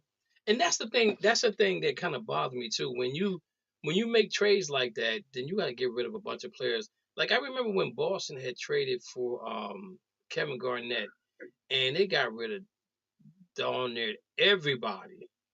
You know what I'm saying? And I remember Al Jefferson crying because he wanted to stay a Celtic, and they's like, "Yo, you got traded for a guy that's going to the Hall of Fame. You should be proud of that because they want you, you know. But you gave up so many pieces, and now you got to fulfill that. You got to fill that spot up, you know. And for them guys, for Boston to be together for just that 1 year to win the title, which they should have won at least 3. But the first year to win the title, the first year to come together that quick, that shows the maturity in Ray Allen, Kevin Garnett, and Paul Pierce. But again, when you make a trade like that and you get rid of a lot of players, then it's hard. It's going to be hard to find players to replace them that you're going to do. Like, for example, like when Philly got Paul George, excuse me, when they got Paul George, I had told a friend of mine, I said, I like the move. I said, but I would have rather got 3 players instead of 1. I said, because when Paul George, who's probably going to be on minute restrictions, when he can't play, then you're missing his points. But if you get 3 guys that can add up to his points and his rebounds and assists, now if one of them get hurt, you still got those 2 guys. That's the only thing I didn't agree with that trade right there. But I'm looking at the free agency right now, and Paul George is going to be a free agent after this year. I didn't know that. Wow. So Philadelphia is all in on this guy right now, from what it looks like. I did not know that. Let me go to 2025 real quick.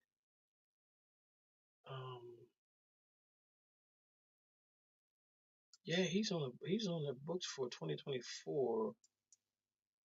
See again, and then you got, oh man, I see. That's why I'm really I would really have 3 guys come in that can do what Paul George does. Now even now you have and I thought that Kawhi Leonard was going to be out for a while. They said no, he's not going to be out for a while. He's practicing right now. So did his knee have fluid on it? Because they're saying they might have to operate on it. I'm a little confused on that one. But again, we know that Kawhi won't play back to backs. He's probably gonna be in like that veteran bench role.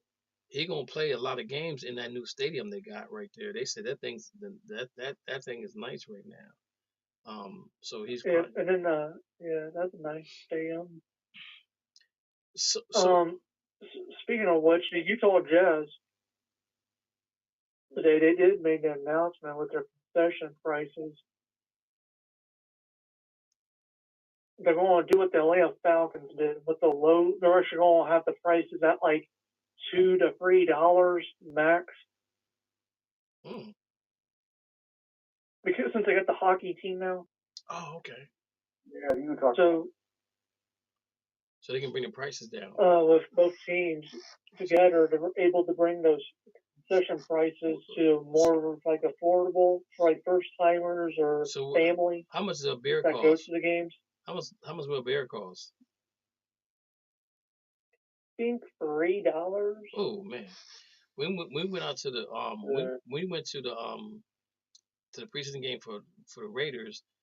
I think the beers were I want to say $6. I think it was, but I couldn't drink no more that day anyway, so I was drinking water. But I just thought I'd throw that out there. So I'm looking at this free agency right here. Just OG Anunoby is a free agent. Paul George is a free agent. Tyrese Maxey is a free agent. Pascal Siakam is a free agent. Quigley is a free agent. LeBron, Claxton, Patrick, Isaiah Hartenstein. So they resigned Quickly and also Westbrook. I thought they did too. What? And OG. OG definitely was extended. Yeah, I'm looking at this and it's not telling me. It says, I look at it says free agent tracking. This says as of. Let's see here. Go back. I don't want to see that free agent by teams. Oh, now you gotta make me sign in. What is going on here with this mess?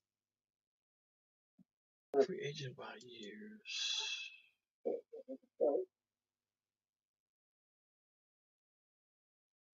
Mo, it still has OG as Oh no, wait a minute. He's 5-year, 4-year, 5.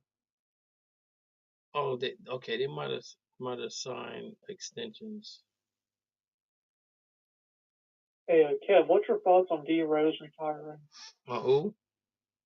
Oh, Derrick Rose. Derrick Rose. Man, Because you got to think, we were just talking about this last week, like as like one or two teams, and then all of a sudden we hear he's retired. I'm kind of shocked because I think he still has it in him to come off the bench for somebody. But you know, for a professional basketball player to say I'm retired, that means a lot because that means the rigors of playing, traveling, all of that is made its toll on Derrick Rose. I think Derrick Rose could have been one of the greatest players, one of the greatest point guards or shooting guards that could have played the game of basketball if it weren't for injuries. And he guys, you can agree with me or disagree with me, but I'm bringing it up. I think he's in the same category as Penny Hardaway. I think he's in the same category as Grant Hill. Those guys where injuries kind of plagued their career. Anybody agree, disagree? I agree, and he did so well in his career, and with each team that he's been with, the organization has treated well for the most part. Yeah, because I thought maybe there was a possibility of him probably going back to New York or maybe even going back to Chicago to the Bulls. But you know, when you're done, you're done. He played for 7 teams. Yeah, when you're done, you're done. I guess you know what I'm saying. And it's weird because you know the injuries probably have taken a toll on his body as well. That's that. You know, he probably. Now here's the sad part. Go ahead. And this is going to hurt down the road if he doesn't get into this conversation. His Hall of Fame percentage right now is only at 10.11%. I was about to say that he might be. And if he doesn't get into the Hall of Fame, once his eligibility is completed, like that next year, he would be the first MVP to not be in the Hall of Fame. Wow. And I was going to say he might be borderline. So let's talk. Let's talk about this. So Penny's in the Hall of Fame, right? Grant Hill's in the Hall of Fame. Now, Grant Hill has a gold medal. I think he has 1 gold medal to his name. Penny doesn't have a gold medal, but Penny's in the Hall of Fame. Should Derrick Rose be in the Hall of Fame? He's an MVP. No. He carried his college team, but 3-time All-Star, 2 gold medals. So he got 2 gold medals. That's NBA Rookie of the Year. He'll get in.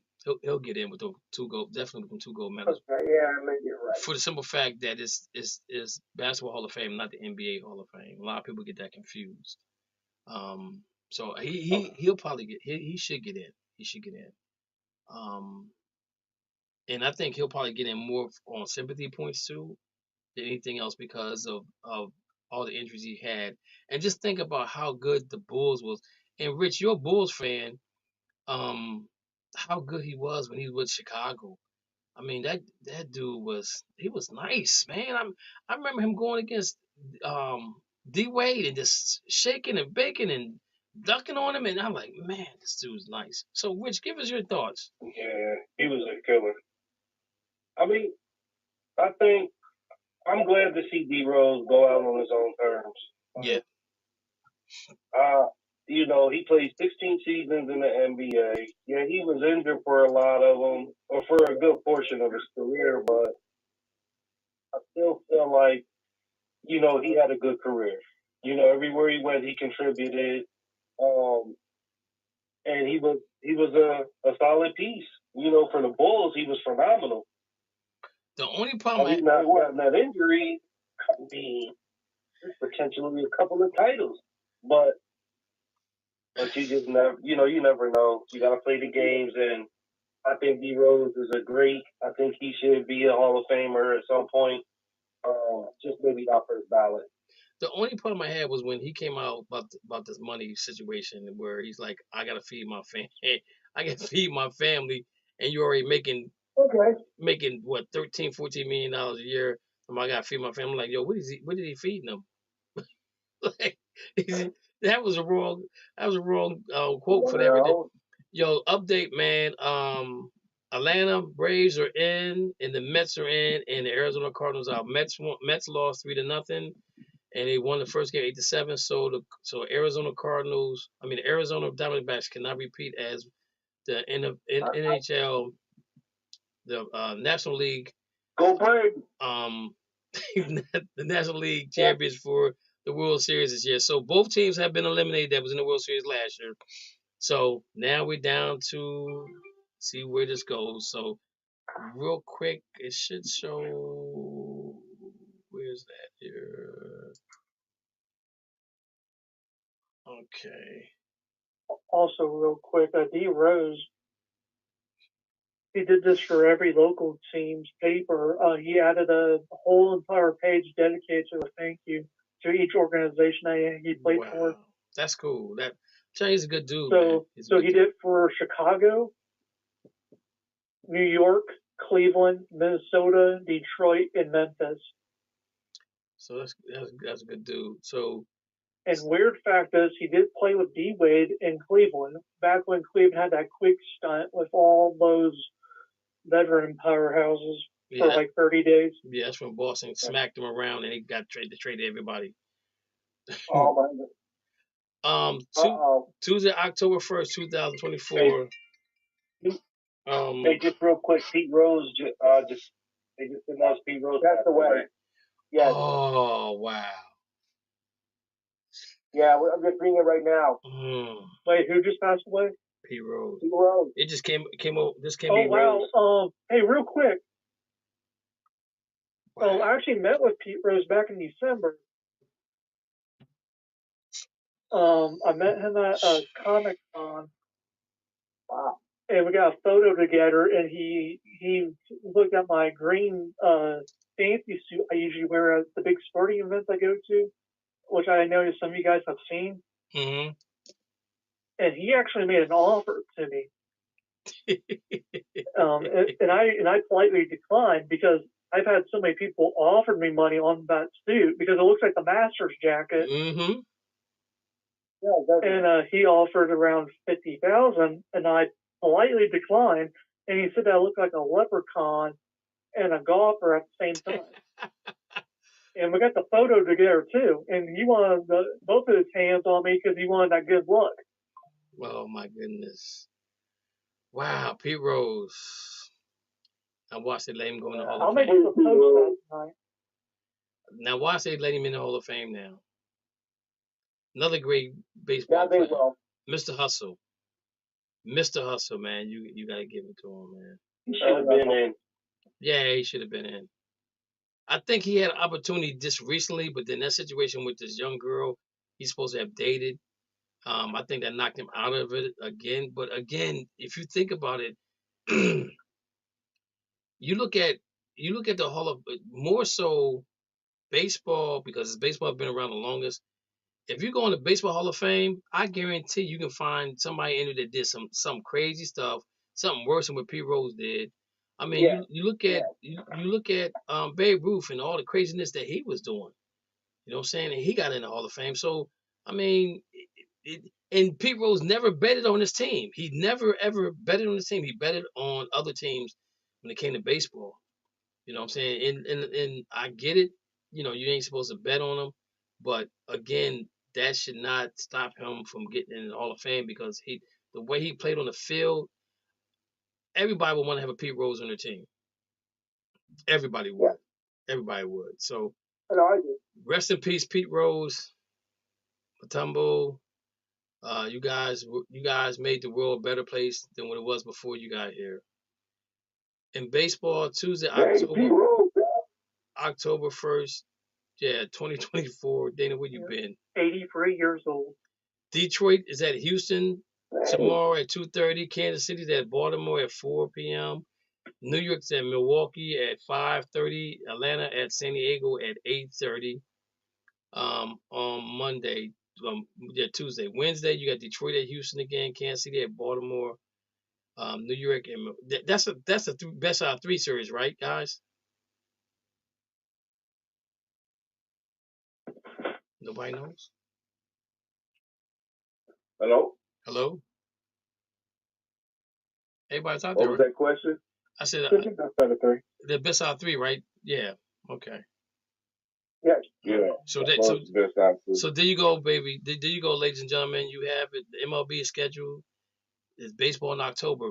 Man, do you realize that last 2 weekends you had football, basketball. I mean, football, basketball, tennis, hockey, golf, race car driving, all going on during the week. You had six sporting events going on. If you're a sports nut, you had to have fun. You had to have a lot of fun the last couple of weekends. At the NBA preseason this week. Exactly, man. Exactly. And a real quick, with the Pete Rose thing, it's kind of it's going to kind of hurt me down the road. But like with all these people, not even mention like all the sports. Like I know you guys have seen my post with how many people I've met, so it's going to take some time for me to get used to like each person within the sports community as they move on to that next journey. Oh my God, yes. You know, because I think I've met like Jack Nicholson, Mike Tyson, Reggie Bush, I think as they get older, it's gonna be like, whoa. I know you're feeling because I know when I met JoJo White, and the conversation me and him had was, I had said to him, I said, yo, you've been my favorite player since I've been a Celtic fan, right? And I said, number 10 is my favorite number. I said, because that's my birthday, number 10. And I said to him, I said, you need to be in the Hall of Fame. I said, everything you did, you should be in the Hall of Fame. And he said to me, he said, thank you. He said, if I get in there, he said, if I get in there, that's fine. If I don't, I'm okay. He said, because the Boston Celtic organization has taken very good care of me, and I could have never lived a better life.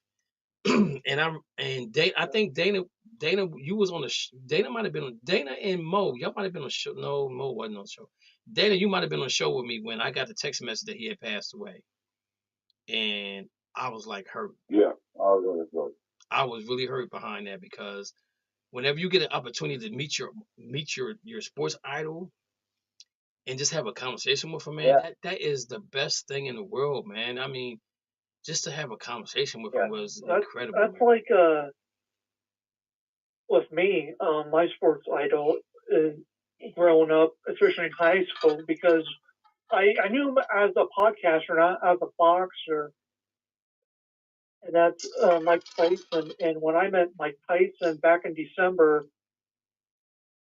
when I walked up to him, he started smiling at me, and he said quietly, the lip read, is I know who you are because I would always comment on the podcast, and we have connections within the boxing community where I'm kind of like getting people to tell him what I'm saying from like a third person standpoint, and remind you at those types of events, you're only getting one photo printed out. He wanted to do 2 photos because he said, I appreciate you of what you've done with your life currently. Because when I was in high school, my junior year into my senior year, which I was my own teacher my senior year due to the health crisis that was going on, Mike Tyson was like that big motivator for me. Yeah. And yeah, man, it's I don't want to lose none of my hype. Why not? Because it won't be good. What do you mean it won't be good? But one of them, Deion Sanders, and I know it's Deion. You know, so we have a lady that works at the school district with us that's related to Tiny Nate Archibald. And I said to her, I said, yo, he's one of my favorite point guards Boston ever had. I said, I would love to meet him. And so she's like, I'll see what I can do. Because he would come to Harrisburg for a jazz fest or something like that. But his health is kind of deteriorating right now. But he still gets around. And she said to me, she said, I'm going to tell you now. She said, if I call you, be on alert because he's going to be in Harrisburg. And he was here one time, and I didn't know it. Somebody told me after the fact. They're like, yo, Tony Nate's doing a basketball camp out in Susquehanna. I was like, what? I said, is he still here? They're like, nah, he left. I said, why? I said, you shouldn't have. I said, why you tell me? I said, I would have came out and met him. I said, that's him. Him, Tiny Nate and JoJo were my point guard that I followed. They the reason why I wanted to be a point guard, to be honest with you. And so I found out who his family was. So she sent me that picture that I have up on the wall here of him in his Kansas City Kings jersey and his Celtics jersey. And he said the Cavs best wishes, Tiny Nate Archibald. So he's another idol of mine. Football wise, it would definitely have to be, I think, James Harris, who's the first black quarterback to play for the Rams, or Marshall Faulk. Baseball would definitely be Dusty Baker. Definitely would be Dusty Baker. Basketball, I met Cedric Maxwell. I met Tommy Heinsohn, Dana Barrows, Antoine Walker. I never got a chance to meet Kevin McHale Kevin McHale, Robert Parrish, or Larry Bird at one time. But Emma Carr kind of introduced me to all those guys. So it's sad, but you know it's part of life that we have to deal with. But man, Pete Rose now, doing the same day though. I mean, you know that's crazy. Yeah, that's crazy. All right, guys, real quick, we got about 7 minutes. We got about 12 minutes. Oh, by the way, real quick, Notre Dame plays both Army and Navy. Oh, so they should put them together and make it Army Corps. Let's see how it works out. In the NBA, I found this article, guys, because remember we was trying to come up with a way to make the All-Star game better. And I just wanted to get you guys get you guys' take on this right here. This is an article that was on the Sporting News. It says 5 crazy ideas on how to fix the NBA All-Star game, including a one-on-one tournament and banning losers. Now, I personally want the All-Star game to be United States against internationals because me and Dana don't see eye to eye with that. But I'm gonna say this to you, Dana. Look at the first all-team All-Star, first team NBA All-Star, and tell me how many Americans are on there and which American was on there. Do you know who it is? Oh, For the top 5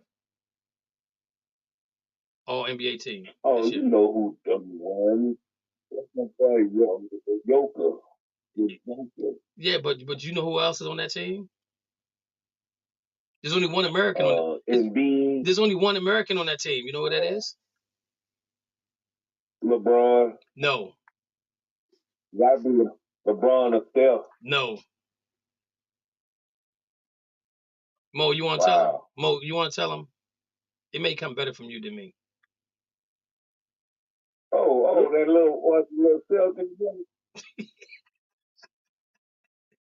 The one that's on the cover of 2K2. Jason Tatum. Jason Tatum. Yeah, baby. Yeah. Oh Yeah. man, So he's trying to hype him up. That's why he ain't playing nothing. That's all the reason why when we play Golden State, they're gonna lose by 58 again. 5 crazy ideas on how to fix the NBA All-Star game, including a one-on-one tournament and banning losers. So here's the first where we at? It says raise the incentive from winning the game from 100,000 to 500,000. And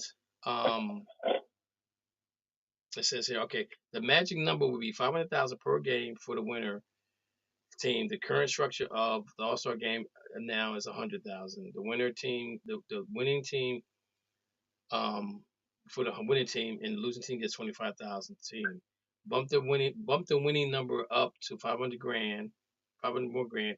And players will compete for it. So they're saying if you give them $500,000 per player, that could help raise the game up.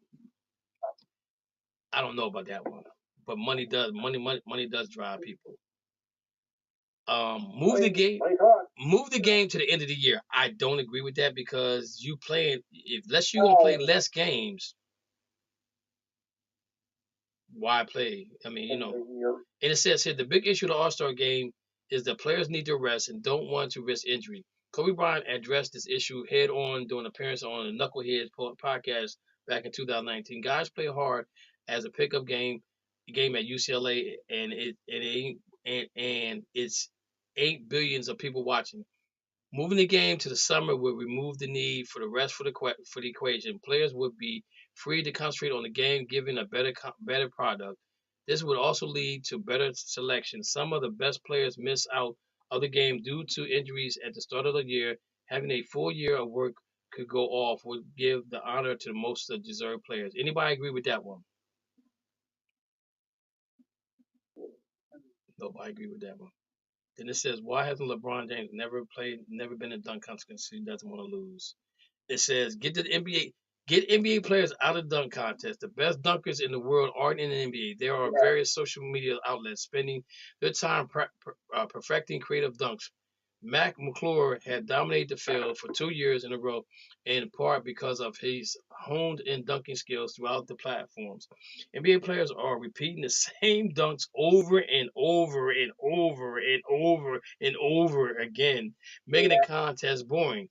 There are some incredible dunkers out there that nobody has heard of. The NBA should lean into that and give a deserving platform to the true best dunkers in the world, letting the All-Stars act as judges. I agree 100% of that, even though LeBron James don't want to lose. That's why he's never been in a dunk contest. Then it says, expand the roster and turn it into a 32-man knockout one-on-one.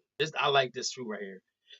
There's nothing better in sport than the knockout tournament. Why not turn the All-Star weekend into one?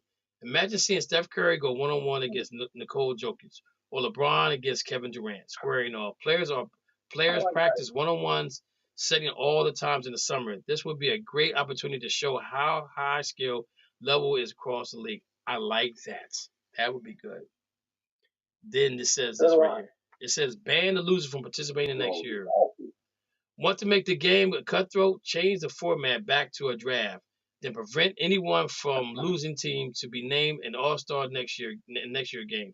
This would additionally solve the problem of too few players getting selected every year. By weeding out 12 players in the league could expand the pool of players that is promoting, allowing deserving guys a chance to get into the first game. I ain't too crazy about that. But the one-on-one, I love that. The dunk contest, I love that. The end of the year, when you play 82 games, you're done. You don't want to play no more. Now, if they won't give me $500,000 to play, that's a different thing. So they said to raise incentive. That's probably the biggest thing of it all. Even though I'm still gonna say I want international against United States All-Star game. That's what I want to see. They can bring back Horse as well. They can bring back Horse. Bring back Horse. I would love to see Horse come back out and play. I mean the game Horse come out. That would be nice too. That would be so nice. Because it is the All-Star game is becoming boring. It's more of a party than it is a game for real. If you've ever been to one, you know exactly what I'm talking about. I've been to 3, and I have not been. I only been to one All-Star game, the rookie All-Star game, and that was in L.A. I sat so far up I could touch the banner. I'm not telling no lie. The ticket cost me. The ticket was like $45, and I got a hot dog, some French fries, and a soda with it. And we sat up in the banners. I was so high up, I was like scared. I was like, man, this is crazy. But I had a good time. Guys. Before we go, we got 5 minutes left. Let's go around the horn. Lou, what are you looking forward to in the world of sports this week coming up? And we forgot to talk about the WNBA, but that's okay. What you got, Lou, for us? Well, one, of course, the baseball playoffs, and 2, the first official hockey game of the season, which begins this weekend. Oh, that's right. The Devils will play. I mean, this is the expected start of the season, even though it's not being played in the U.S. or Canada. But, it's part of that, global reach series that they're doing in the NHL and all that. So I'm looking forward to start the hockey season as well as the baseball playoffs. Yeah, I forgot all about hockey. Dana, what you looking forward to? I'm here. Yes, sir. What you looking forward to? Highlights. I'm looking for the Washington Hurricanes to do what we got to do. When we win the national championship, that's the championship, we'll be halfway back. We're not back yet. To you. We got to learn how to lock the gates so don't let nobody go through. All right, Dana. Rich, what you looking forward to? Really, I'm just looking forward to NFL football this week and WNBA playoffs. Okay. Mo. I'm looking forward to the Philadelphia Phillies announcing that they're going to leave Philly. The Phillies or the Sixers? I'm looking forward to. I hate them. I'm looking forward to the Yankees actually playing and sweeping the series hopefully next week. Okay. Well, not next week, but within the week and a half. And then saying the Yankees actually beat them Cowboys. All right. I mean, the Steelers beat them Cowboys. Matthew, what you looking forward to? I'm looking forward to college football this weekend because I'm very excited for this rivalry matchup, which is a top 10 matchup in the FCS. As it's going to be number 2 North Dakota State Bison against North Dakota University. Number 2 versus number 7. Okay. For me, I gotta say the WNBA because I'm a Connecticut Sun fan. Lisa Thomas is from Harrisburg. She's from Harrisburg, so I'm definitely pulling. Excuse me. Excuse me. I'm looking forward to WNBA playoffs. Also, the NBA coming around. NBA coming around the corner.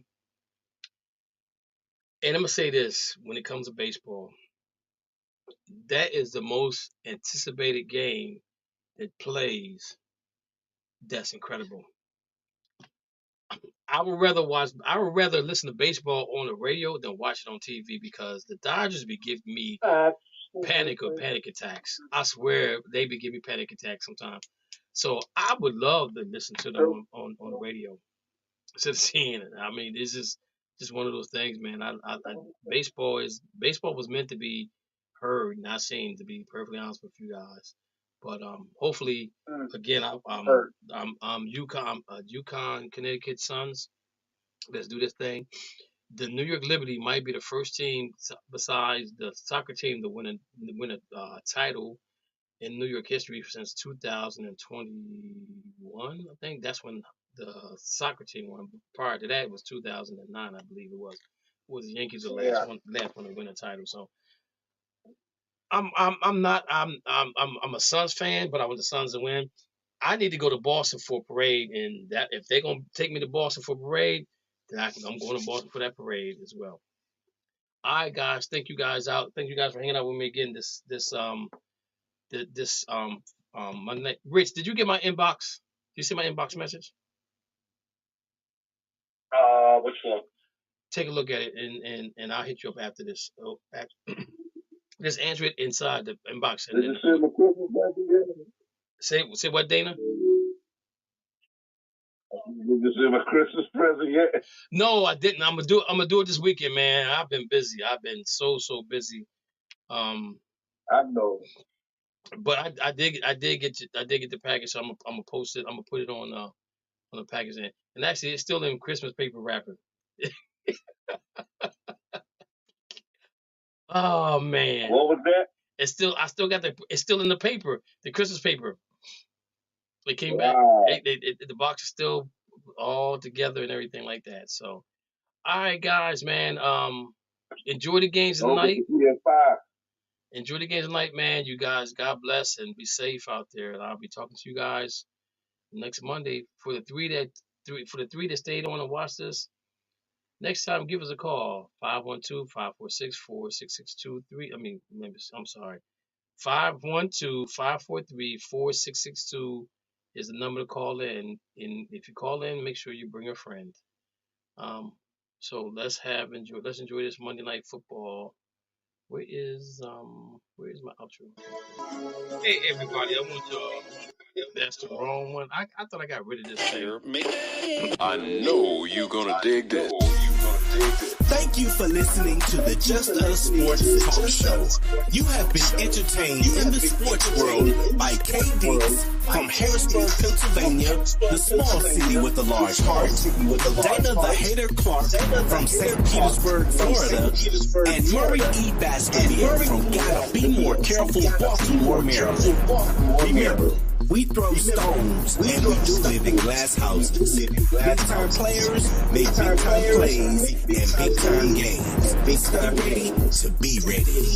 You have been listening to an In the Zone Sports Talk Radio production. Remember, you can hear us again on star107fm.com on Saturdays from 11 a.m. to 1 p.m. Eastern Standard Time. Be sure to download the Try99 TV app on any smart device and subscribe to In the Zone Sports Talk Television. The cost is $4.95. Thank you in advance for your support.